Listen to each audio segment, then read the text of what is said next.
Salam alaikum, salut à toutes et à tous. On continue à faire des surprises, sincèrement. Et comme vous le savez, que The Night Made Show, de plus de réussite. Et je reçois pas mal de compliments. Écoute, je reste modeste, bien sûr. Mais bon, comme vous le savez, il y a une rubrique. De la première saison, de la deuxième saison, on a lancé une rubrique qui s'appelle Taxi Made Show. C'est un taxi d'Oujda, décoré à la marocaine, et qui a invité pas mal de personnalités publiques, à savoir des politiques et des artistes. Mais il y a une personne que tout le monde, pas tout le monde, allez, je dirais un pourcentage de... Il est en train de rigoler, mais bon, il a 30%. Ils m'ont dit que, comment ça se fait que tu vas inviter ce gars? Ah, il a montré sa tête. C'est pas grave, je continue. Il a montré sa tête, mais bon, elle a montré seulement ses cheveux. Mais vu que c'est un beau gosse, je crois qu'on voit de qui s'agit-il. Il s'agit d'une personne qui fait parler beaucoup de lui, surtout au niveau politique. Il est venu dans le taxi, il m'a dit « Mohamed, je viens ». Moi aussi, j'étais étonné. Il m'a fait visiter Mons, il m'a fait passer devant son appartement. Il m'a présenté Mons, l'histoire de Mons et la culture de Mons. Et ça, vraiment, il m'a fait la surprise, il a chanté avec moi, Don't Be Cruel. Moi, je chantais mieux que lui, ça c'est sûr et certain. Et aussi, il a mangé Bastilla, il a bu du thé à la marocaine, dans le taxi marocain, bien sûr. Il s'agit, vous savez très bien de qui s'agit-il. Il s'agit de Georges Louis Boucher. Boucher, salut. Comment ça va? Merci d'être venu. Merci pour l'invitation. C'est autre chose par rapport au taxi. Ouais, ici on est bien mis. Hein. Bon, le taxi aussi, c'était sympa. C'était sympatoche. Oh. Est-ce que tu as eu de retour par rapport à ça? Ouais, j'en ai eu pas mal. Vas-y, accouche. Ça veut dire que ça marche bien. Balance la sauce, on voit des compliments. Non, pas mal m'ont dit. Ils étaient un peu surpris de me voir là et tout. Mais c'était sympa. Et la voiture, elle est top. Et il tient bon, elle est à 325 000 km, Elle est tient là. bon. Sincèrement, elle est là. Bien décorée. Il est devenu vraiment plus connu maintenant. Chaque fois que je passe, les gens ils m'arrêtent. Sincèrement, ils m'interpellent, ils veulent prendre des photos avec. Mais c'est pas une voiture commune non plus. Il m'a volé la célébrité, mais bon, je suis un peu triste. Alors, qu'est-ce que tu aimes vraiment dans le taxi? C'est quoi? Est-ce que l'ambiance, bien le fait, c'est la première fois que tu passes dans le genre de show? Déjà, j'aime bien le taxi parce qu'il est vraiment beau, il est super chouette et c'est quand même pas courant de voir un taxi comme ça dans les rues de Mons. Et alors, l'ambiance c'était super sympa. On a discuté très naturellement, donc souvent les interviews, c'est des choses qui sont très formatées, très carrées. On te laisse pas beaucoup le temps, tu dois... Voilà, ici, c'était vraiment très naturel. Et maintenant, tu es dans les shows à la marocaine. Exactement. Marocaine à la marocaine. Marocain speak English. Moi, je parle pas anglais. Non, c'est très, très américaine sans l'anglais. Américain sans anglais. C'est à la marocaine. T'aimes bien la déco, je suis vraiment content. J'adore. Franchement, c'est canon. Ça fait plaisir. Tu t'es récemment, j'ai vu une photo, je t'ai espionné un petit peu, je t'ai tracé un petit peu et j'ai vu que tu as pris une belle photo avec Nasser Bourita. Allez. Accouche, raconte. C'était à la finale de la CAN, où j'ai eu la chance qu'il m'invite pour la finale de la CAN, donc entre le Maroc et le Sénégal. C'était vraiment un super moment. Déjà, j'étais très impressionné par le stade, sachant qu'en plus, ce ne sera même pas le stade de la finale de la Coupe du Monde. Il y en a encore un plus grand qui est en train de se construire. J'étais impressionné aussi sur le délai de construction, 18 mois, que des entreprises marocaines. Nous, en Belgique, ça fait 15 ans qu'on essaye de faire un stade national. On n'y arrive pas pour un petit sentier de 100 mètres. Et je pense que si on découvre une famille de grenouilles, on dirait aussi que on ne sait pas construire le stade, il y a une famille de grenouilles. Donc voilà, mais non, j'étais vraiment très très impressionné. Grande qualité d'organisation, grand show, c'était vraiment bien et c'est toujours très agréable de rencontrer mes affaires étrangères. Ils ont relevé le défi, ils ont gagné, ils ont validé le défi, ils ont réussi. Le Maroc a réussi ça. Le Maroc a était à la promesse. Le Maroc a un développement depuis 5 à 10 ans qui est vraiment exceptionnel, franchement, à tous les niveaux. Et donc, on sent qu'il y a une vraie volonté du roi, essentiellement, de moderniser le pays, de l'ancrer vraiment sur la scène internationale. Et c'est très agréable d'y retourner parce qu'à chaque fois que vous y retournez, vous voyez à quel point il y a de l'investissement, on est vraiment tourné vers l'avenir. C'est le take-off. Ouais, vraiment. Et alors, on voit aussi que la CAN a aussi généré quelque chose en termes de publicité, au niveau secteur visibilité. Économique. Bon, après, la gestion de l'arbitre était très particulière. L'avantage, à la fin du match, après, l'avantage, c'est que personne n'oubliera jamais ce match. Ça, c'est inoubliable, ça, c'est sûr. C'est triste pour l'équipe du Maroc de ne pas avoir gagné, mais l'équipe du Maroc peut se dire qu'elle a participé à la finale la plus historique de la CAN. Ça, c'est clair. Ce que le Maroc a gagné, c'est la confiance de la FIFA, de la comité qui organise ce genre de mais ça va au-delà aussi, c'est la reconnaissance internationale. Exactement. Le Maroc, aujourd'hui, est vraiment un acteur essentiel dans la relation entre l'Europe et l'Afrique. Et donc, voilà, et même en matière d'équilibre régional, c'est aussi un pays qui arrive à entretenir les bonnes relations. On va y venir, parce que dans mon programme d'évoquer ce genre de sujet, et j'ai oublié de Faire de servir le commencer thé. par la culture marocaine, de t'offrir, de te proposer le thé. Mais c'est pas moi qui va te servir. Tu vas me servir, tu vas te servir toi-même. Attends, On va voir si tu as je bien sais. été formé au Maroc. Ouais, par contre, il n'y a pas la petite. Ben, c'est chaud, hein. Ah, il le fait bien. Hein. Ouais. Ça, c'est pour moi. Faut faire ça pour mettre de l'oxygène. C'est pour faire la mousse. Voilà. Ça s'appelle rza. Cette mousse, il s'appelle rza. Ça. Rza. C'est comme tu vois, comme ils font les nomades Ouais. sur leur tête. Ben, ça s'appelle rza. Donc, plus le thé, il a. C'est Erza. Rza. Reza. Rza. Reza. Ok. Rza. Rza, c'est en fait de sortes d'écharpes autour de la Et tête. tu mets. Et Et ça donne ce genre c'est de. pas la classe. Ah ben, c'est la classe, Et tu voilà. vois. T'as assuré. Ouais, tu vois. Des tchitchines. Santé. Ben, santé. C'est bien que tu es amateur du thé. J'adore le thé. Ben, ça Le fait thé à plaisir. l'amande, c'est délicieux. Et les petites pâtisseries qui vont avec. T'as tout fini, j'allais déposer quelques Ouais, tasses. c'est- Dans les coulisses, il a tout mangé. Faut dire la vérité, il y en avait dans les coulisses et on a commencé à manger un peu. Georges, récemment, je peux appeler Georges tout Pas simplement. de problème. Récemment, il y avait une décision, un communiqué de l'Union européenne à l'égard du dossier du Sahara. Et l'Union européenne soutient la position, la solution que propose le Sahara pour le Maroc pour le Sahara. Qu'est-ce que tu en penses? Moi, en fait, je soutiens totalement puisque je pense qu'en Belgique, j'ai été le premier à soutenir cette idée. J'ai été au Sahara occidental depuis déjà plusieurs années. Et moi, j'ai clairement dit en y revenant, bon, ben, quand on est sur place, on se rend compte que la souveraineté est marocaine. Je veux dire, le territoire est complètement apaisé. C'est une source avec un grand développement économique. Il faut savoir que lors des élections nationales au Maroc, c'est au Sahara qu'il y a le plus haut taux de participation aux élections. Donc, ça montre vraiment une adhésion aussi au pouvoir et à l'État et au royaume du Maroc. Et donc, moi, j'avais fait d'ailleurs en Belgique, il y a déjà plusieurs mois, quand j'étais retourné au Maroc, une prise de position très claire en disant maintenant on doit soutenir la solution marocaine pour l'autonomie du Sahara, enfin pour l'inclusion du Sahara dans la souveraineté marocaine. Et donc voilà, moi je suis totalement partisan là-dessus. Finalement le gouvernement belge a rejoint ma position et je crois qu'on aurait même pu aller plus vite et que maintenant c'est plus, allez, il faut arrêter de continuer ces débats qui n'ont plus véritablement de fondement. Encore une fois, c'est un territoire qui est devenu complètement marocain, qui est marocain. Qui est prometteur aussi. Et qui est prometteur, qui est porteur d'avenir sur le plan économique, qui est porteur également d'avenir sur le plan énergétique, puisque on le sait, il y a beaucoup de projets sur le plan de l'énergie renouvelable, par exemple, en tout cas de l'énergie verte. Oui. Et donc, je pense qu'on a vraiment des relations à tisser. Mais au-delà de ça, Justement. indépendamment de ces relations, je pense que c'est aussi important de régler la question de la souveraineté de ce territoire une bonne fois pour toutes. Parce que c'est un conflit qui maintenant n'a plus beaucoup de sens. Qui peut croire que le Polisario pourrait administrer le territoire? Ça n'a pas beaucoup de sens. Et donc aujourd'hui, je pense que les choses doivent avancer dans la clarté. Et en tout cas, il y a un total soutien de ma part, de la part de mon parti politique, le En MR, direct, au Sahara marocain. on dirait que tu es dans mes pensées parce que j'allais évoquer quels sont les projets qui peuvent être réalisés entre le Maroc et la Belgique, entre les deux royaumes, dans le secteur énergétique, sécurité, Je pense qu'il y en a plein. économique aussi. Il y en a plein au niveau du Maroc. On a un enjeu sur le plan énergétique, où il est clair qu'aujourd'hui, le vent, le soleil marocain, c'est une source essentielle en termes d'énergie.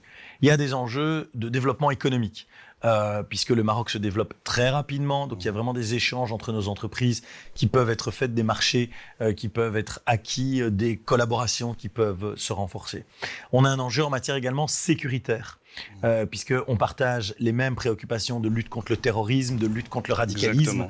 Et donc, à partir de là, échange d'informations, échange de détenus aussi. On le sait, il y a des détenus marocains en Belgique, le Royaume du Maroc. Et ça, j'aimerais bien l'expliquer ici, parce que parfois, on va il y en a évoquer certains qui ne comprennent pas Justement, pourquoi il je y a dis une ça. question sur ça. Mais je dis ça parce que le Royaume du Maroc est très clair.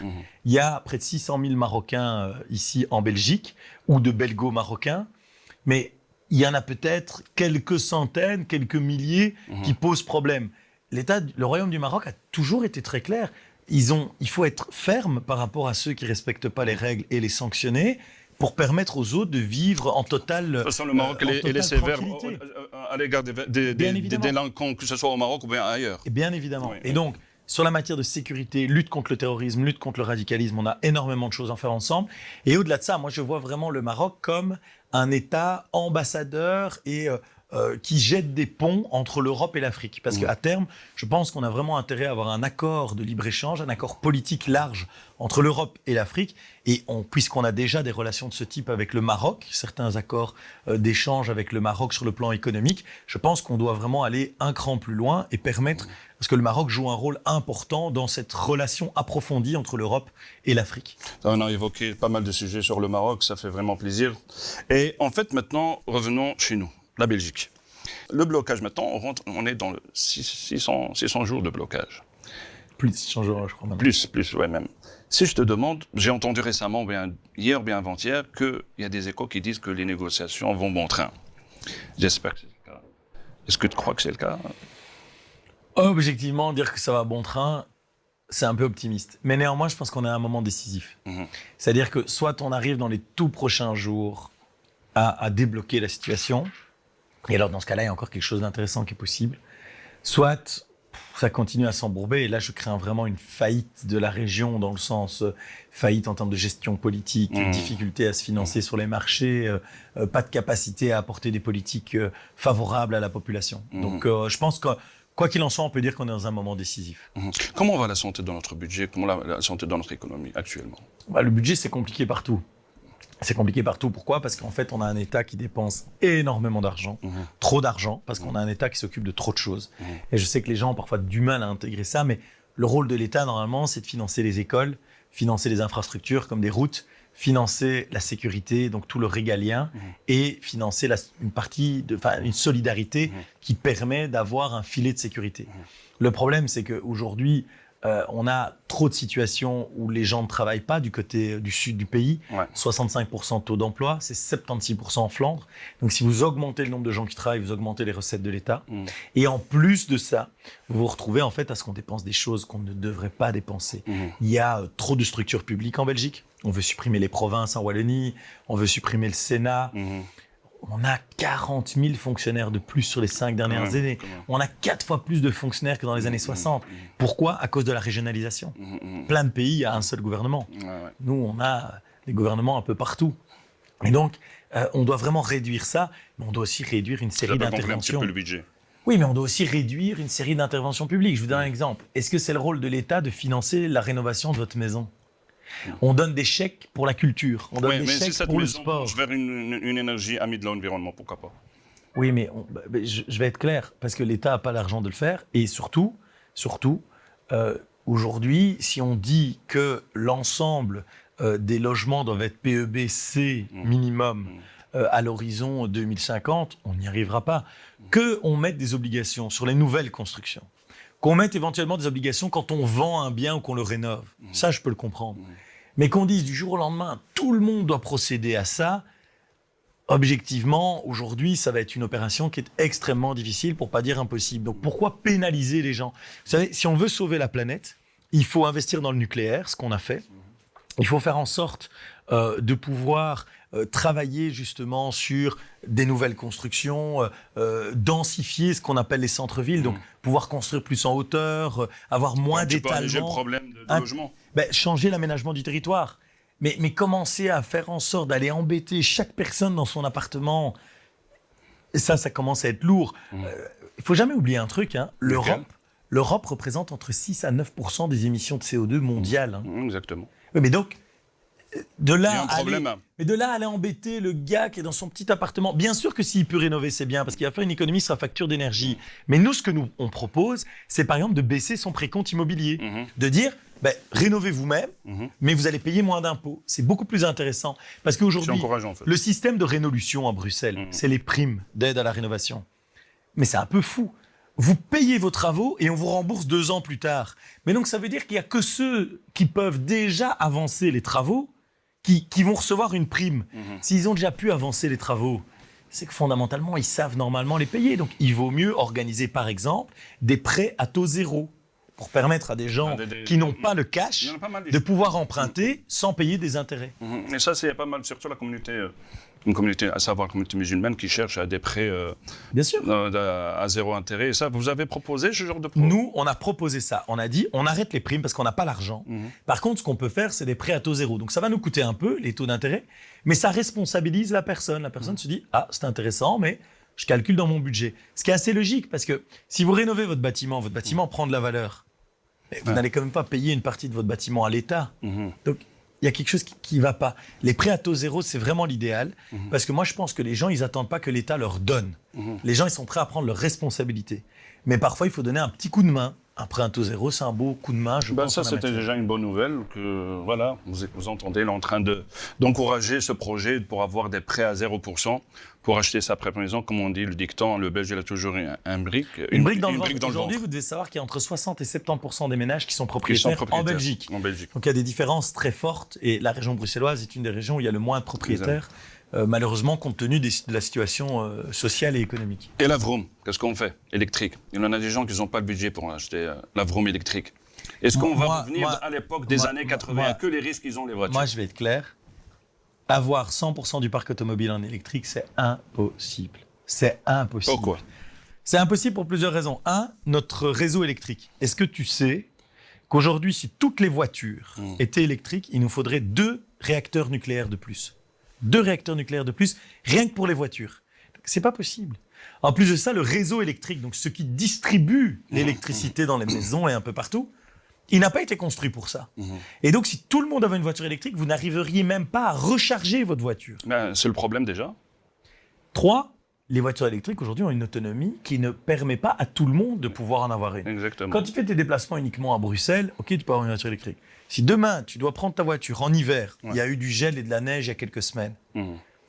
Moi, je connais des gens qui ont des voitures électriques. Bonjour les dégâts. Ils avaient à peine 100 km d'autonomie. Et donc, ils faisaient l'aller-retour Bruxelles-Charleroi, c'était fini. Donc, c'est pas possible. Tout le monde ne peut pas avoir une borne de recharge à la maison. Donc, on va devoir avoir des voitures électriques. On va devoir avoir des carburants plus modernes, donc des carburants plus propres. Et des carburants plus propres. On va devoir continuer à avoir de l'essence. Mais il y a des carburants plus propres qui sont même utilisés en compétition aujourd'hui. Moi, je pense qu'on a enterré le diesel beaucoup trop rapidement. Parce qu'un moteur diesel avec des bons filtres à particules, les moteurs de dernière génération étaient des moteurs vraiment de plus en plus propres. Donc selon toi, Georges, les normes Euro 5, Euro 4, ce sont des foutaises, si je peux me permettre de m'exprimer ainsi? C'est pas des foutaises. Au contraire, ça progressait de plus en plus.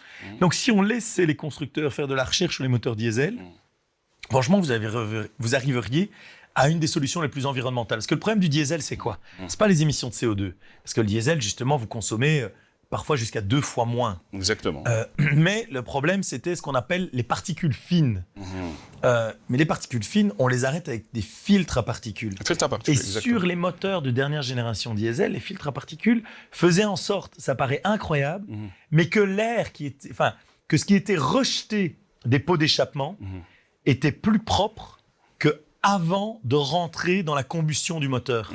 Pourquoi? Parce que vous avez des particules fines dans l'atmosphère en permanence. D'accord. Et le moteur avait des filtres à particules tellement efficaces qu'en réalité, ça purifiait par rapport à l'air que vous avez dans l'atmosphère. Donc, fondamentalement, les politiques, c'est pas à eux de dire le type de moteur qu'on doit prendre. Le rôle du politique, c'est de fixer des objectifs climatiques. Et on dit voilà, pour que les sociétés s'adaptent. Dire par exemple, vous devez plus émettre autant de grammes de CO2. Vous ne pouvez pas émettre ces particules fines là. Voilà. Et tant que vous réalisez ça, vous mettez le moteur que vous voulez. Et c'est ça que doit faire le politique. Parce que le politique n'est pas un ingénieur. Donc lui, il sait pas. Résultat des courses, les politiques ont créé quoi? La lèse. La lèse à Bruxelles, c'est un scandale. Aujourd'hui, il y a des gens, des livreurs, des petits indépendants, des profs, des fonctionnaires. Ils n'arrivent plus à rentrer dans la ville à cause de ces règles. Et ils n'ont pas l'argent pour changer de voiture. Et vous savez ce qu'on m'a dit? On m'a dit, mais la STIB, on n'aura pas l'argent pour changer les bus. Donc, la lèse pour les bus, on la retarde. Je dis, ah non. Si vous la retardez pour la STIB, vous devez la retarder pour les gens. Parce que comme l'État ne sait pas acheter des nouveaux bus à la STIB qui sont conformes à cette zone basse émission, qui répond aux normes, oui. Eh ben, ils disent, eh ben alors nous, on va avoir une exception. Mais pourquoi les gens, ils n'ont pas une exception? Si la région bruxelloise n'a pas l'argent d'acheter des bus, les gens, ils n'ont pas l'argent d'acheter une voiture. Pour les camions, pour la logistique. Ils veulent juste le faire pour leur bus. C'est de la folie. Donc, la lèse, c'est une catastrophe. C'est une catastrophe. Il faut vraiment mettre un terme à cette chose-là, en tout cas la repousser beaucoup plus loin dans le temps. Est-ce que vous envisagez une politique pour un petit peu renforcer les transports en commun, pour un petit peu aider les transports en commun, ami de l'environnement, pour un petit peu diminuer les effets de serre et un petit peu faciliter les gens qui ont des problèmes à acheter une voiture Un transport en commun, c'est un ami de l'environnement si tu as des gens dans le bus. Mais si tu fais rouler un bus et qu'il y a 3 personnes dedans, il valait mieux que les 3 personnes prennent chacune une voiture. Ça aurait été moins grave. Ça, c'est la cata, il y aura les bouchons partout. Et donc, si je peux imaginer, si je te suis, écoute, oui, mais non, mais c'est catastrophique à Bruxelles. Et un bus prend quand même du volume. Donc, ce que je suis en train d'expliquer, c'est quoi? C'est qu'il faut parfois fermer certaines lignes où il n'y a personne, ou à certaines heures, et renforcer le service à d'autres heures. Par exemple, quand je vois des bus qui voyagent quasi à vide à 21h, et qu'à 17h, on n'arrive pas à monter dedans, 16-17h, je me dis, il y a quand même un problème. Et c'est là où on doit avoir une approche, et l'intelligence artificielle peut nous aider, les technologies nous aident, on doit avoir une approche beaucoup plus dynamique, et de dire, je vais offrir des services selon les besoins du moment. Changer les horaires plus régulièrement, avoir une capacité de les adapter beaucoup plus rapidement. Aujourd'hui, pour faire une grille horaire dans les transports en commun, ça prend un temps, mais fou. Alors qu'avec la technologie, il pourrait vous sortir la meilleure grille horaire possible. Donc on doit s'aider de moyens technologiques pour être beaucoup plus efficace. Vous avez proposé cela Bien sûr. D'accord. Maintenant, comment dirais-je, je vais te mettre dans une situation un peu gênante. Et c'est que je vais citer quelques noms de tes collègues, ou bien de certains politiques belges. Et je veux que tu me réponds qu'est-ce que tu en penses de ces gens-là, mais en un seul mot. Et je te demande si c'est que ce mot-là soit positif. Aïe, aïe, aïe. Ça, c'est vraiment dur. Ah ouais, je sais. Je peux pas chanter à la place. On va chanter, t'inquiète. On fait les deux. On va quand même chanter, t'inquiète pas. On commence. Bardo Wever. Ah, lui, j'aurais pas de mal. En un seul mot. Mais j'aurais pas de mal quand même, je te le dis. Brillant. D'accord. Raoul. Battleur. D'accord. C'est un compliment, un battleur. Paul Magnette. En un seul mot. Intellectuel. C'est pas un mot. Hein. J'avais que. Merci. Intellectuel. Ok. C'est pas méchant. Ah ouais, c'est un compliment. C'est un compliment. Vous mettez intellectuel que bête. C'est vrai. D'accord. Fouad Haïdar. Fouad Haïdar. Ah, malin. C'est malin, lui. Ivan Verhofstadt. Ivan Verhofstadt. Ivan, élégant. Il est élégant comme personne et il est élégant aussi dans son apparence. D'accord. Ahmed Laouij. Ouf. Ça, c'est dur. Je sais, mais tu te démerdes. Socialiste. Pour lui, c'est un compliment. Il est malin. Bon, je te repose la même question. Mais je bon. dis tout en mal. Okay. Bon. Et là, tu vas le mettre dans quelle catégorie? Ami, camarade, rival ou ennemi? Voilà. Ouais. Ennemi, c'est violent. Ah bah oui, écoute, tu choisis, l'émotion sont là. Bardo Wever. Ami. Raoul. Tu m'as dit ami? Ami, camarade, rival ou ennemi? Rival. D'accord. Paul Magnette. Rival. Fouad Haïdar. Concurrent, je ne veux pas dire. Oh, concurrent, mais bon. Rival, mais un rival que j'aime bien. Enfin, un rival gentil. Le gars est sympa. Non, mais on a beaucoup d'opposition. Mais je sais faire la différence entre les gens et leurs idées. Et voilà, je trouve sympathique. Et ben voilà. Ivan Verhofstadt. Verhofstadt, camarade. Eh ben voilà. Maintenant, on va passer... Tu m'as pas demandé avec Laouij, je te remercie. Ok, Ahmed Laouij. Non, c'est bon. Non, tu l'avais oublié. Non, vas-y. Est-ce que tu l'as... C'est comme si je rappelle à l'arbitre. Non, vas-y. Non, t'as très bien fait. En fait, parce que son nom est un petit peu... Je l'ai pas vu, sincèrement. Je l'ai pas fait exprès. Rival. J'ai fait exprès de jamais utiliser le mot ennemi, parce que je pense que dans la vie, ennemi, c'est un mot dur. Pas ennemi, quoi. Pour être honnête, contrairement à ce qu'on pense de moi, j'estime pas avoir d'ennemis en politique. Je veux dire, moi j'ai des convictions, donc je m'oppose à des gens qui ont d'autres projets de société, et donc j'essaye de convaincre les gens que c'est moi qui ai raison. Mais je veux dire, un ennemi, c'est quelqu'un qui... t'as tellement fait du mal à titre personnel. Et j'essaie de faire la En distinction. fait, c'est pas personnel. Une fois en dehors, Pour moi, en dehors du Parlement, on devient des amis, on prend un café. En tout cas, moi, je n'ai personne où je me dis, oh, cette personne-là, jamais de la vie. Moi, en fait, je sais qu'il y en a qui, mais c'est con à dire, mais j'aime bien les gens. J'aime bien découvrir les gens, comprendre, connaître leur parcours. Je vais te poser la question autrement. Est-ce que j'ai un ennemi? Non. Est-ce que Georges-Louis Boucher essaie toujours voir le bon côté de chaque Ouais, ça, je collègue, crois. de chaque type? Ouais, ça, chaque je crois que je suis personne. assez positif. Mais encore une fois, surtout, le point, c'est que je fais la distinction. Moi, dans un débat, je peux te rentrer dedans très fort, Oui. mais c'est jamais personnel. Ah Donc, oui. je peux considérer T'es pas rancunier. ça, et je considère que si c'est une idée à la con, je dis, c'est une idée à la con. Mais je dis pas pour autant que le gars qui porte l'idée est un con. Est un con. Et je lui en veux pas. Enfin, voilà. Une fois que vous sortez du plateau, Moi, en tout cas, Oublié. mais c'est pas le cas pour tout le monde. Hein. Il y a Ah. peu de gens en Belgique qui Ah fonctionnent bon, comme ça. savoir. Mais ça, je suis triste de ça. En Belgique, tous les politiques prennent tout personnellement. Moi, si je devais prendre les trucs personnellement avec tout ce qu'on dit de moi, mais je sors plus de chez moi. Je parle plus à personne, en fait. Tous les jours, il y a des gens qui disent des choses vraiment pas c'est un sympas. choix à faire, hein, Georges. Oui, mais il faut pas vivre dans la rancœur, ça sert à rien. Ouais. Et c'est en fait, pour un petit peu clôturer ce fameux dossier par rapport au blocage, moi j'ai dit toujours que peu importe le parti politique, il n'y a aucun parti politique qui est irréprochable. Si, le MR. Non. Si. Non. Il n'y en a aucun qui est parfait, peu importe. Mais le côté là qui est imparfait, il peut être complémenté par un autre parti politique. Tu vois ce que je veux dire? Autrement dit, que tous les partis politiques convergent, ils cherchent le bien-être d'un citoyen. C'est à moitié vrai. Tu vois ce que je veux dire? Non, mais c'est à moitié vrai. Est-ce qu'on peut Non. donner cette métaphore, on peut donner ce tableau? Sur le papier, ça marche, ça fait joli. Mais dans la vraie vie, ça marche pas. Et je vais t'expliquer. Si à un moment donné, tu as un budget avec ta femme, vous avez 1 000 euros pour partir en vacances. Tu es en train de simplifier. Toi, tu veux absolument aller au Maroc. Elle veut aller en Grèce. Vous savez pas dire, bon, on va faire 500 euros chacun et chacun. Non, vous allez vraiment faire des vacances. Allez, 500 euros, Je peux aller à un moment donné au Maroc, après, on peut partager la période des vacances à deux.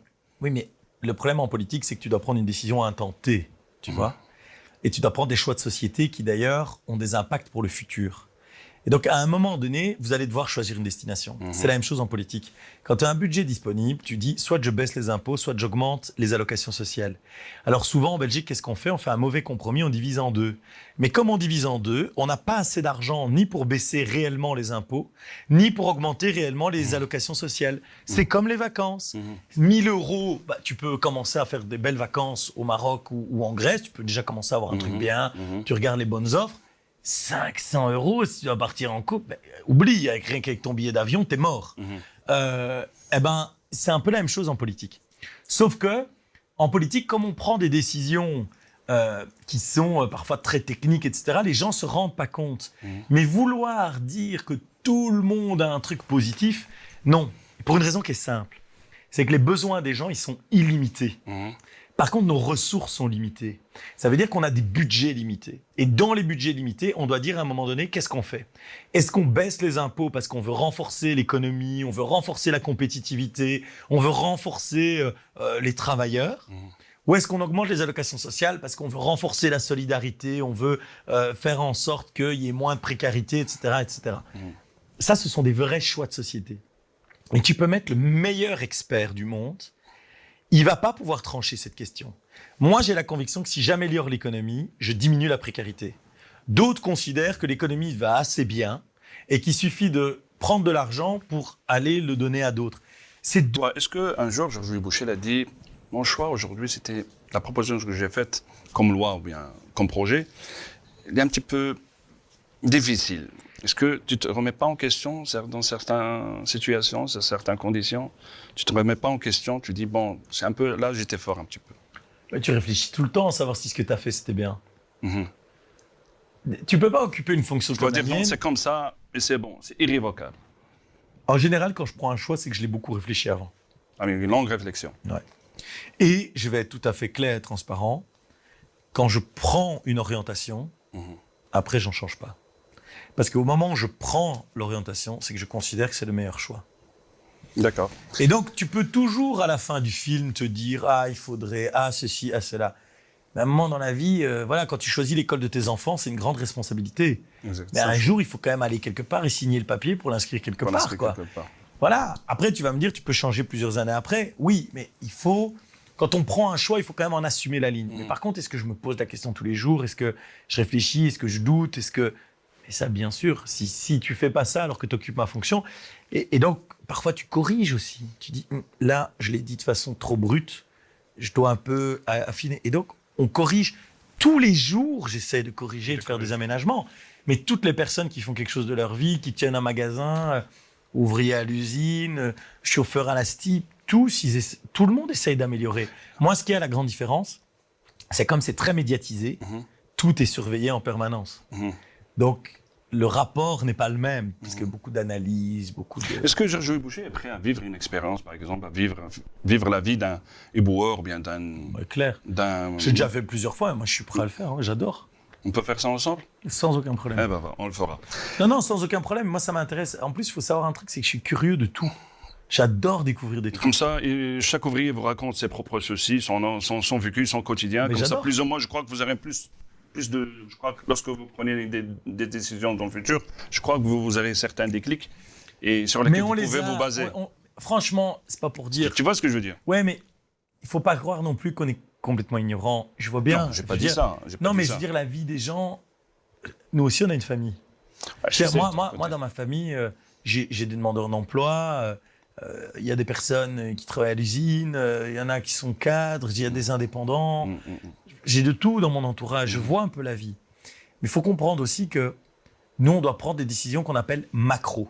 C'est-à-dire des décisions pour des millions de personnes. Et la réalité, c'est que la vie de chacun est différente. Exactement. Parce que si aujourd'hui tu es ouvrier, mais que ta femme travaille, que vous vivez à deux, que vous avez vos 2 enfants, dans une maison que vous avez déjà payée, votre vie n'est pas la même que si tu es papa ou maman célibataire ou que ton conjoint est malade. Pourtant, tu as le même boulot, potentiellement. Le problème, c'est que c'est quasi impossible pour l'État de rentrer dans chaque individualité. Donc l'exception fait pas la règle.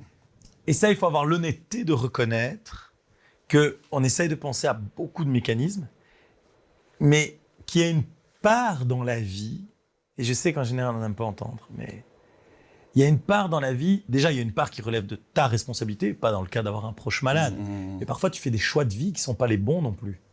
Oui, et les choix de vie que tu fais qui ne sont pas bons, ça ne veut pas dire que tu dois être hors jeu pour toute ta vie, mais tu dois aussi en assumer des conséquences. Tu sais, moi, quand j'étais jeune, il y a le doudou à Mons, tu sais, le grand... Oui, je sais. Moi, je ne l'ai jamais fait quand j'étais gamin, quand j'étais jeune ou à l'UNIF, parce que j'étudiais. J'ai des potes, ils ont fait le doudou à mort. Ils ont rencontré des filles, tout ça, c'était génial. Et maintenant, ils n'ont peut-être pas toujours tous réussi leurs études.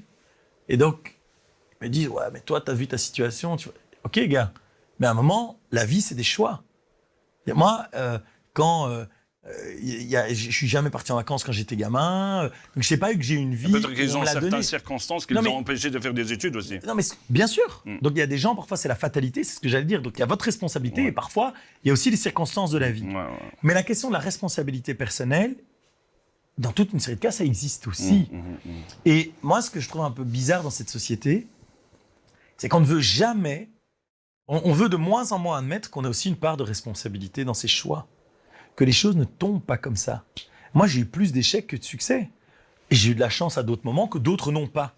Et donc, je suis conscient de la chance que j'ai sur toute une série de points. Ce sont les échecs qui t'ont forgé, autrement dit. Mais ce que je veux dire par là, c'est que parfois, il y a des gens... ils prennent pas leurs responsabilités. Après, ils attendent que les autres règlent. Pas. Il faut quand même réfléchir. Il faut quand même aussi se poser les bonnes questions. Par exemple, je parlais des études. Il y a des jeunes aujourd'hui qui disent « Ouais, j'y arrive pas, machin. » Ok, qu'est-ce que tu as fait à l'école? Il y a plein de jeunes, s'ils veulent réussir leur vie, il n'y a pas 10 000 possibilités. Soit ils sont méga bons en sport, et ils parient tout là-dessus, soit ils sont méga bons à l'école. Mais si tu n'en as rien à foutre des deux, qu'est-ce que tu espères faire? Alors peut-être que tu vas réussir après parce que tu vas avoir une super idée. Mais il faut quand même... Mais il faut quand même à un moment trouver l'idée. Tu peux pas juste te dire « Un jour, il y a quelqu'un qui va sonner à ma porte, et il va trouver une solution. Et ça, je crois qu'il faut de temps en temps le rappeler quand même dans notre société. D'accord. On arrive à la fameuse rubrique Anonymous. Cool. T'es prêt? Ouais, bien sûr. Voilà, à tout de suite.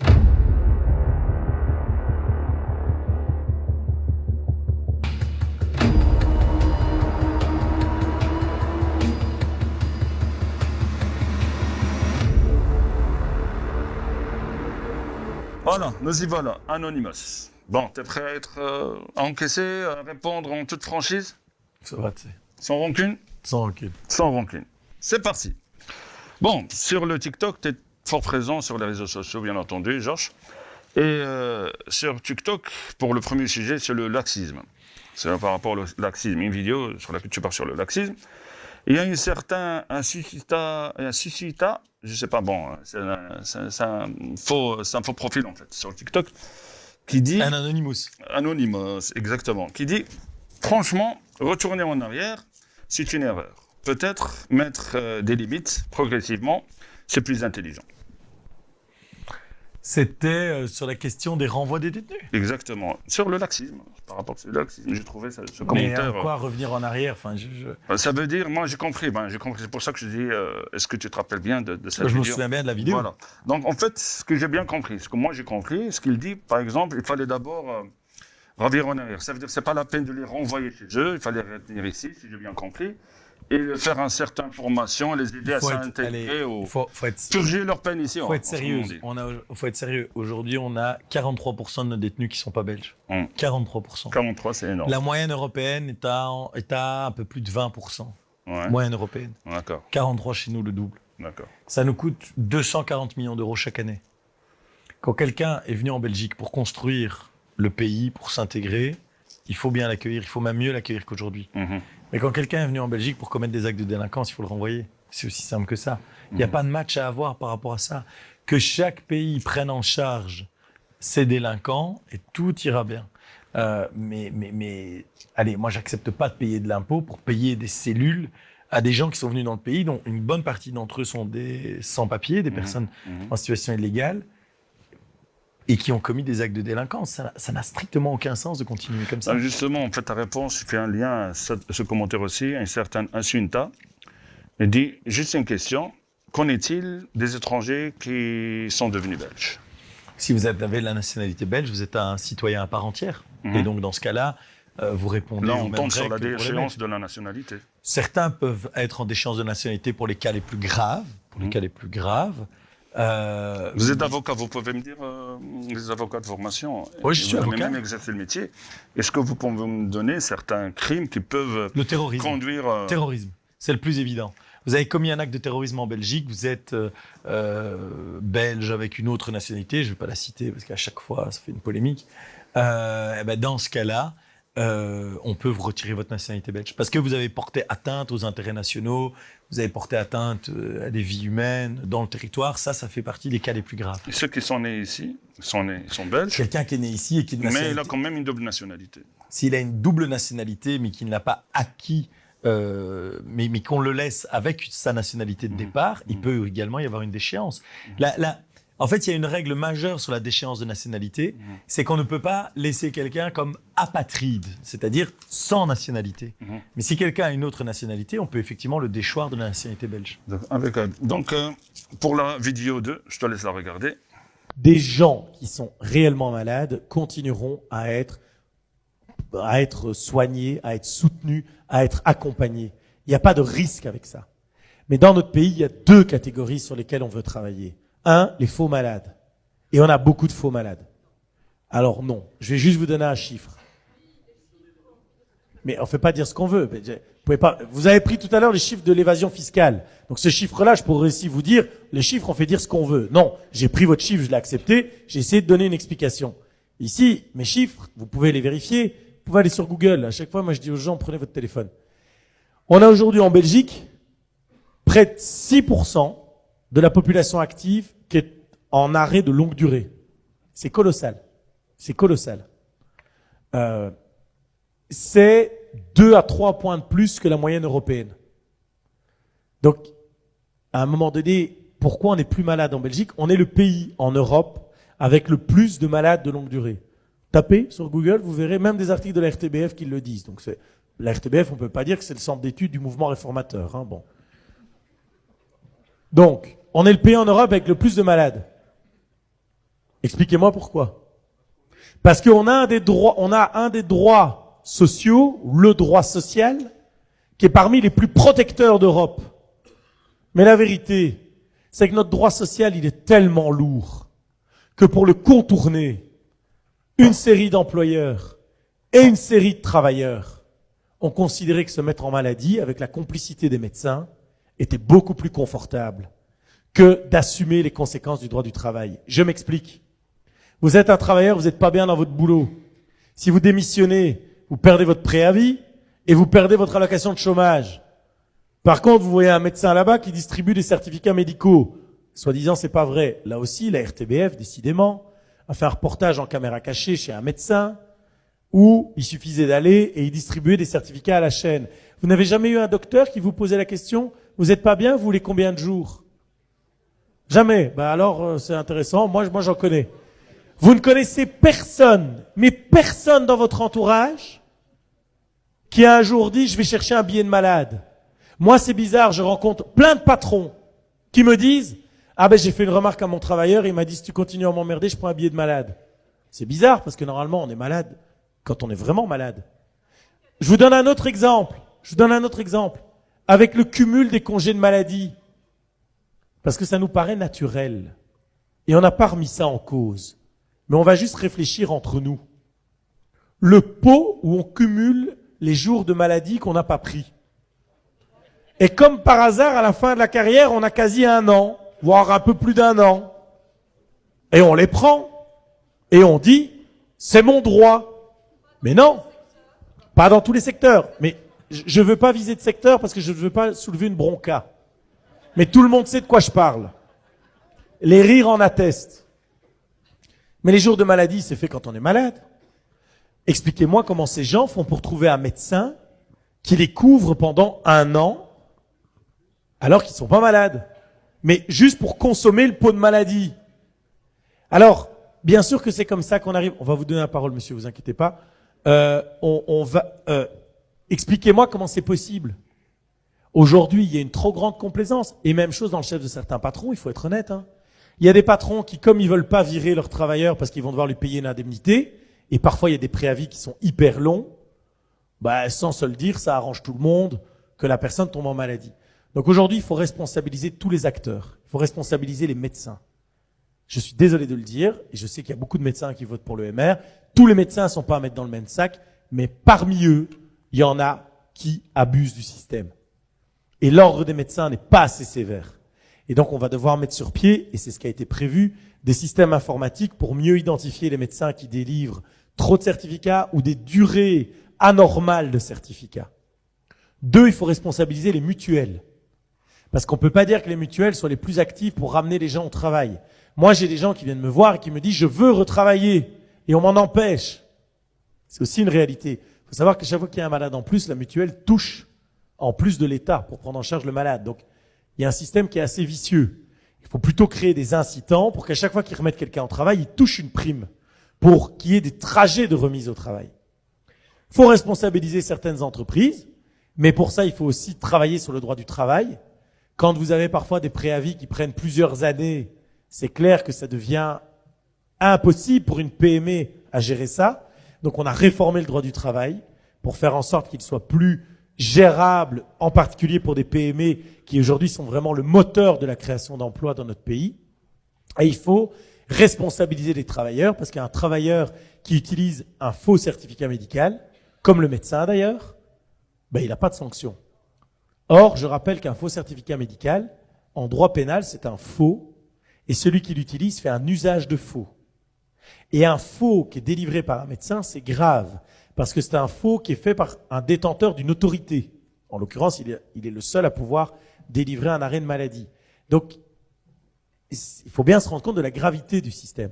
Donc, on a mis en place une batterie de mesures. Il y a 75 mesures qui sont prises pour travailler sur ces 4 acteurs, pour faire en sorte de responsabiliser, de sanctionner, mais aussi d'inciter, pour effectivement qu'on ne soit plus le champion d'Europe des maladies de longue durée. Bon, la question, un certain Mike 48. Il dit, j'ai 48 ans, monsieur. Toute ma vie, j'ai travaillé. J'ai eu une fois le chômage pendant 1 mois seulement. J'ai toujours travaillé. Je suis en arrêt maladie depuis 2023 à cause d'hernie discale, diabète, problème de tension et j'en passe. Mais je ne suis pas un faux malade. S'il n'est pas un faux malade, rien de mal va se passer. Au contraire, moi je pense qu'on devrait mieux l'accompagner et peut-être mieux l'indemniser.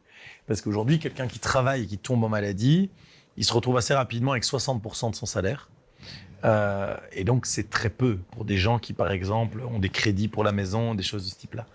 Moi, ce contre quoi je veux lutter, c'est contre les faux malades. La Belgique, aujourd'hui, est le pays en Europe qui a le plus de malades sur sa population active. On est à plus de 7% de la population active malade. C'est 2 à 3 points de plus que la moyenne européenne. Et donc, on a un vrai problème par rapport à ça. On est à bientôt 600 000 malades sur un peu plus de 6 millions de travailleurs. Donc, vous voyez que la trajectoire continue à augmenter. Donc pourquoi ? On sait qu'il y a des faux malades, on sait qu'il y a des médecins qui distribuent des faux certificats, on sait qu'il y a des mutuelles qui maintiennent des gens à la maladie sans les remettre au travail. Donc on a pris un plan de plus de 70 mesures pour responsabiliser chaque acteur et lutter contre les faux malades, permettre à des gens qui ont des capacités partielles, parce que parfois vous êtes malade, vous ne pouvez plus exercer votre métier de départ. Par exemple, vous avez votre dos cassé, vous ne pouvez plus être chauffeur poids lourd, mais ça ne vous empêche pas peut-être de gérer des commandes via un ordinateur. Et donc de permettre à des gens qui ont des capacités partielles de pouvoir les exercer. Mais pour un cas comme monsieur, il n'a strictement rien à craindre. Le but n'est pas de détruire la solidarité. Le but est de lutter contre les abus, tout simplement. D'accord. Dernière question sur cette vidéo. Une certaine Framboise 2000, oui. Framboise, ça peut être un prénom. Hein. Oui, je sais. Moi, j'ai connu dans ma vie une fille qui s'appelait Cerise, donc ouais. L'un dans l'autre. Non, pour ce gouvernement, malheureusement, si ça continue comme ça, je m'excuse du terme, ce foutu gouvernement va sauter. Vous ne croyez pas que les citoyens vont pas supporter les citoyens et ça peut dériver sur un désordre, sur un chaos, causer des problèmes. Ces mesures un peu qu'elle, il trouve draconiennes. Les règles qu'on est en train de mettre en place sont des règles qui s'appliquent dans tous les autres pays européens. À commencer par exemple par les Pays-Bas. Aller aux Pays-Bas, les routes sont en meilleur état. En fait, elle est juge d'inhumains. Je m'excuse de t'interrompre, elle est juge d'inhumains, qui ne sont pas humanistes. Ok, mais donc les Pays-Bas, c'est des inhumains. Les Allemands, c'est des inhumains. C'est elle qui dit ça. Dans quel autre pays en Europe le chômage est à vie ? À toi de me le dire. Aucun. C'est tellement une bonne idée qu'il n'y a personne qui nous a copié. Le fait de lutter contre des faux malades, pourquoi les gens devraient mal le vivre ? Oui, on envoie un signal qui n'a pas été envoyé pendant des années dans notre pays, qui est de dire que la solidarité, ça doit aller dans les deux sens. C'est-à-dire que si vous êtes en capacité de travailler, vous devez contribuer. Et on ne peut pas considérer qu'une partie de la population pourrait toute sa vie, si elle est en capacité de travailler, continuer à percevoir de l'argent de l'État. Qu'est-ce qu'il y a de mal par rapport à ça ? Qu'est-ce qu'il y a de mal ? Ce qu'on est en train de faire, c'est au contraire sauver le système social. Parce que si on laisse les choses continuer de la sorte, à la fin, on n'aura plus de moyens pour pouvoir financer le système social. Vous savez, celui qui est le plus solidaire, c'est pas celui qui dépense jusqu'au dernier euro qu'il y a dans les caisses en Belgique. Celui qui est le plus solidaire, c'est celui qui pense à ce qu'il reste de l'argent pour nos enfants. Et c'est ce qu'on est en train de faire. D'accord. Venons maintenant à la troisième vidéo et la dernière, et sur le sujet de... Je crois que c'est le halal dans les écoles, apparemment. Non, c'était au SAMU social. Le SAMU social, exactement. Le SAMU social, à Bruxelles, dans son cahier, dans son marché public, pour les repas, a indiqué que les repas devaient être halal et que l'autorité publique était en droit à n'importe quel moment de demander un certificat pour bien vérifier que la nourriture est halal. Et alors quand je le dénonce, ils font des tours et des détours pour ne pas assumer leur truc, et puis ils me renvoient je ne sais vers quoi. Mais est-ce que, encore une fois, celui qui veut manger halal en a le droit, mais est-ce que des gens qui ne sont pas religieux ont encore le droit de ne pas se plier à ça ? Une question, en fait, cette question que j'ai prise, en fait, pour être honnête, ne fait pas partie des commentaires ni des questions sur le TikTok, mais c'est une question qui pose polémique, en fait. Et la question est la suivante. Selon vous, lequel est le mieux pour le bien-être animal ? L'abattage rituel ou bien l'abattage avec étranocos ? Avec le ? L'abattage rituel ou bien avec étourdissement ? Un étourdissement préalable, mais c'est pas mon opinion. C'est ce que les vétérinaires, on a auditionné des vétérinaires au Parlement, donc c'est quand même les meilleurs spécialistes du sujet. Ils me disent tous, il faut un étourdissement préalable. Oui, ça c'est clair. Donc, est-ce qu'il avait une expérience concluante pour dire, voilà, c'est bien, c'est l'abattage avec étourdissement est mieux pour le bien-être animal que l'abattage rituel? Il y a eu plusieurs études, mais moi, mon débat, il n'est pas celui-là.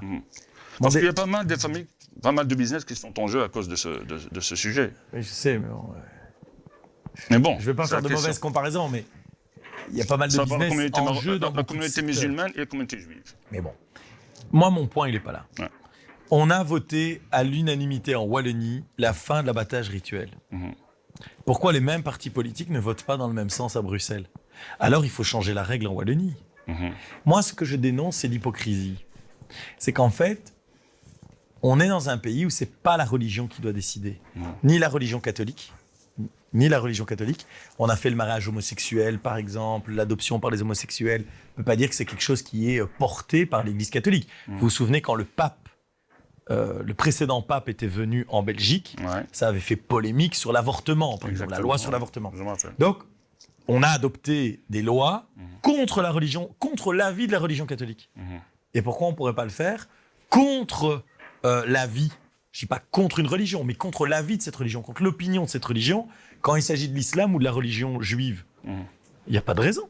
On est dans un pays où ce n'est pas la religion qui nous dit quelles sont les lois que l'on doit adopter. Et donc moi, mon point, c'est de me dire, mais pourquoi le Parti socialiste en Wallonie, il vote contre l'abattage rituel, et pourquoi à Bruxelles, il vote pour? Ils le font sur une influence religieuse. Et là, je dis, on a un problème.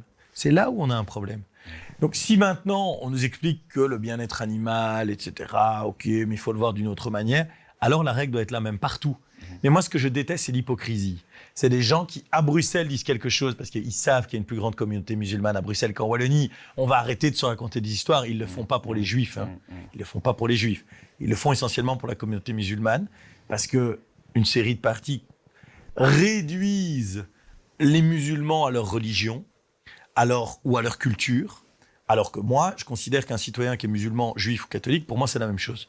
Il veut des transports de qualité, il veut une bonne école pour ses enfants, il veut de la sécurité, il veut un emploi qui est bien payé. C'est ça que veulent les gens. Et moi, objectivement, la religion des gens, c'est pas ça qui m'intéresse. Je respecte.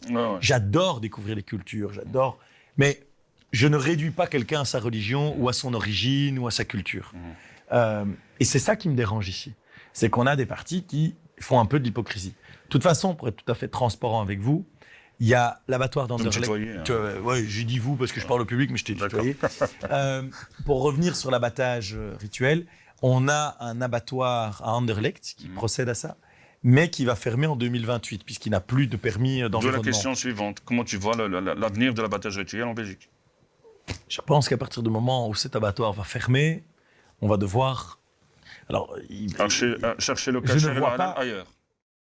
Je ne vois pas comment les choses vont s'organiser. Ouais, mais je ne vois pas comment les choses vont s'organiser ici. Ou alors, encore une fois, moi, ce que je déteste, c'est l'hypocrisie. Ou alors, encore une fois, on mène un débat au niveau national et on dit, voilà, on prend une autre attitude. OK, mais on ne va pas faire une loi à Bruxelles et une loi différente en Wallonie. Ça n'a strictement... Avec les mêmes partis politiques. Alors, qu'on ait des différences... Il n'y a pas d'ambiguïté, oui ou non. Voilà. Et nous, on a une ligne claire. Nous, on considère que ce n'est pas la religion qui doit influencer l'État. Donc nous, on dit, même si la religion catholique n'est pas pour l'avortement, tant pis, on fait l'avortement. Même si l'islam n'est pas pour un abattage avec étourdissement, tant pis, on le fera, parce que ce n'est pas la religion qui doit déterminer. Ce n'est pas un manque de respect des croyants. C'est juste de considérer que dans un État, on fait des lois sur la base d'objectifs bien déterminés. Mais encore une fois, moi je suis vraiment ouvert à discuter du sujet avec chacun. Et ma formation politique a pris une ligne que je défends dans le respect de chacun. On n'empêche pas les gens de manger halal ou kasher. On n'empêche pas les gens de faire ça. Il n'y a aucun problème par rapport à ça. Le problème, je sais, il y a certains bouchers qui m'ont dit, si on va chercher la viande halal ou bien kasher ailleurs, c'est le client qui va payer le prix, la différence. Finalement, je sais. Ouais. C'est aussi quelque chose qui m'a été indiqué. Après, encore une fois, je pense que c'est aussi un choix de société. Il y a plein de choses. Entre le marteau et l'enclume, entre la science et la religion, c'est ça ce que tu veux dire? Oui, et aussi par rapport au bien-être d'une partie de la population. Je l'entends parfaitement. Mais encore une fois, on ne peut pas, et je veux être clair par rapport à ça, Oui. on ne peut pas demander à un pays de changer son fonctionnement sur la base d'une religion. Et pourquoi j'ai pris l'exemple de l'avortement avec la religion catholique? Parce que je veux démontrer une chose, Dis-moi. c'est pas contre les musulmans. Non, Parce qu'il y a toujours cette idée de dire ouais, ils font ça avec le voile, l'abattage, parce qu'ils n'aiment pas les musulmans. Mais ce que les gens ne veulent pas voir, c'est qu'on a dégagé les crucifix dans les écoles, les palais de Les justice, signes religieux. tous les signes religieux au départ de l'Église catholique. Ouais. On les a dégagés. Ouais. L'Église catholique ne voulait certainement pas le mariage homosexuel, ne voulait pas l'avortement et tout ça. Ouais. On l'a fait. Mais- Et donc maintenant, quand on se comporte exactement de la même manière, Ouais. avec d'autres religions, Ouais. on nous dit « Oh, vous êtes raciste ». Ça, je supporte plus ce truc. Oh, ouais, Parce que c'est faux. Parce que c'est complètement faux. Ça n'a rien à voir. En fait, ce qui est un peu paradoxal, c'est que les religions, que ce soit les musulmans, une religion musulmane, juive ou bien catholique, elle est dans la constitution belge. Donc, le fait qu'ils sont reconnus dans la constitution, ça donne le droit de manger kasher ou halal. Ce droit-là, C'est légitime en fait. alors, deux choses. La reconnaissance permet un financement. Oui, Par exemple, on finance des mosquées. oui. Mais Non, restant seulement mais, tout ce qui mais, est, tout ce mais, qui est halal, mais le kasher. droit de manger halal et kasher, on le garde. Mais la pour avoir le manière- kasher halal, il faut avoir des abattages rituels. Tu vois, c'est une boucle. Si on, tu vois ce que je veux si dire on veut le faire. Alors, C'est pour ça que tu dis un ce paradoxe. que je sais aussi, Ouais. mais il faut que tout le monde soit de bonne foi, Mm. c'est qu'il y a parfois des religieux eux-mêmes qui proposent des méthodes qui pourraient Mhm. entrer en ligne avec notre volonté d'avoir un Trouver étourdissement une- préalable. ouais. Et donc, moi, je suis ouvert aussi à trouver des Une solutions. balance, un juste milieu. Qu'on une s'entende bien. solution, Moi, sur le sage. dossier, je veux trouver une solution qui Ouais. permette de respecter C'est tout le pas monde. tes priorités Mais aujourd'hui, on n'en a plus parlé nécessairement parce que Ouais. je pense qu'à Bruxelles, il y a d'autres priorités que Non, non, celle-là. non, par rapport à stade. ce problème-là. Mais par rapport à ce problème, moi, je suis vraiment prêt, et je sais qu'il y a eu des discussions, à essayer de trouver des accommodements, D'accord. pas des accommodements, des aménagements. Le message est clair. Ça veut dire que t'es flexible. Mais les aménagements ne doivent pas porter atteinte Mm. à la science, ne doivent pas porter atteinte à la cohérence politique Exactement. aussi de nos Il ne faut votes. pas aussi s'imposer Euh, son halal aux autres, il ne faut pas imposer son kasher aux Et autres. la vidéo que tu as montrée, c'était qu'au SAMU social, ils avaient fait un cahier des charges pour dire que toute la nourriture doit être halal. Et là, je suis désolé, j'ai beaucoup de respect pour les croyants, Ouais. mais que des croyants aient envie de manger halal, je le respecte et on doit pouvoir servir ouais. dans ce sens-là. Mais m'imposer à moi de manger halal, Ouais, ça, c'est pas normal. Faut arrêter de rigoler. Ouais. Faut- C'est tout à fait légitime. Le respect, c'est dans les deux Le sens. message est clair, le Et message donc est voilà, clair. ça, c'est vraiment le message que je voulais est faire clair, le passer. message est clair. Ben, on a terminé cette rubrique. Fameuse C'est bien, Family t'as Moss. terminé sur un sujet léger, tranquille. On passe maintenant, on va détendre l'atmosphère, on passe. Nickel, On on m'a y dit va. que c'est bien chanté. On va voir. Comme un fou. C'est parti. Karaoké. C'est parti. On y va.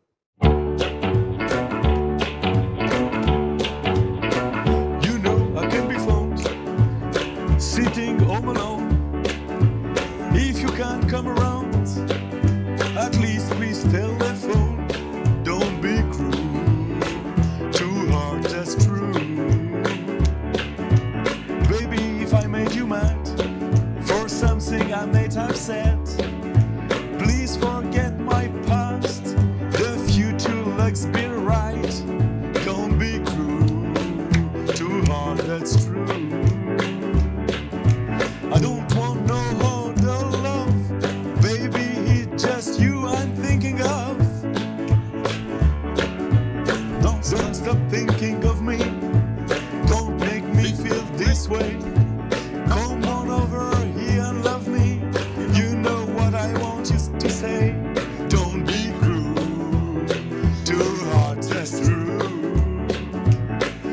Why'd you have me apart? I really love you, baby, cross my heart. Let's walk up to a preacher and let her say I do. Then we'll know you will have me, and I will know that we'll have you. Don't be cruel, too hard, that's true. Ah, yeah, j'étais dedans, hein. C'est quand même. Bravo, J'ai bravo. jamais chanté avant. Hein. Par Bravo, contre, hey, bravo. si tu gères pas l'anglais, je sais pas comment tu fais. Non. Celle-là, on va chanter tous les deux. Ok, allez. T'as génération Backstreet Boys. À mort. Ah ben voilà. Moi, j'ai fait, en fête scolaire, j'avais fait les Five. Ah. Tu vois les Five? Ah ouais, je connais. À un moment, il y a dans une des chansons, ils jantent le pied comme ça, clac. Je me souviens. Bon, Loin devant. Ok. on va chanter moi et on n'a pas D'un besoin côté, de. t'as pas mis les on n'a chansons les plus- On n'a pas besoin de ça maintenant. Moi, je garde les lunettes. On garde les lunettes. Hey. For sure. For sure. For sure. For sure. Donc, qu'est-ce qu'il avait dit? Il a For dit, sure. Too late. For sure. For sure. Ok, c'est parti. Shape of My Heart, The Backstreet Boys. Ok. Here we go. C'est moi qui commence. Hein.